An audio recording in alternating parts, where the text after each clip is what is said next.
পর্যাপ্ত জনবল ও অর্থের সংকট এবং সম্মিলিত উদ্যোগের অভাবে ঢাকা মহানগরীর উন্নয়ন কর্মকাণ্ড বাধার মুখোমুখি হচ্ছে, এমনটাই বললেন ঢাকা দক্ষিণ সিটি কর্পোরেশনের মেয়র সাইদ খোকন। এই জন্য তিনি ঢাকা মহানগরীতে সম্মিলিত কর্তৃপক্ষের দাবি জানান। জবাবে স্থানীয় সরকার মন্ত্রী বলেন, সংকট চিহ্নিত করে তার সমাধানে স্থানীয় সরকার মন্ত্রণালয় ও সিটি কর্পোরেশনকে সম্মিলিতভাবে কাজ করতে হবে। ইকরামুল আদনানের প্রতিবেদন। সরকার মন্ত্রণালয়ের দায়িত্ব নেওয়ার তৃতীয় সপ্তাহেই ঢাকা দক্ষিণ সিটি কর্পোরেশন কার্যালয়ে গেলেন স্থানীয় সরকার মন্ত্রী তাজুল ইসলাম। কথা বলেন ঢাকা দক্ষিণের মেয়র ও কাউন্সিলরদের সাথে। এ সময় নগরের নানা সমস্যার কথা তুলে ধরেন কাউন্সিলররা। আমাদের মূল সমস্যা এটা জানতে হবে, আর এটার মূল কারণ হলো আমার ফুটপাত দখল, আমার রাস্তা দখল। আমাদের পাশে একটু দাঁড়ান, আমরা আপনার জন্য থাকবো।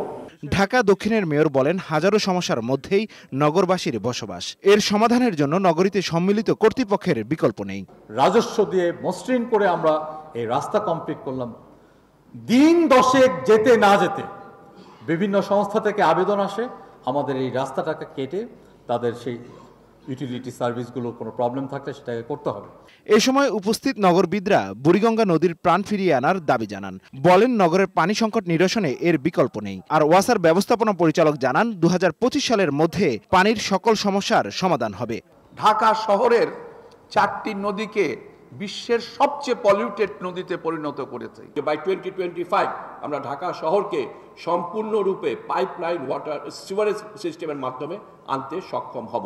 স্থানীয় সরকার মন্ত্রী এ সময় বলেন, ঢাকা মহানগরীর সমস্যাগুলো চিহ্নিত করে তার সমাধানে একসাথে কাজ করবে স্থানীয় সরকার মন্ত্রণালয় ও সিটি কর্পোরেশন। এই জন্য দীর্ঘমেয়াদী পরিকল্পনা গ্রহণ করা হবে।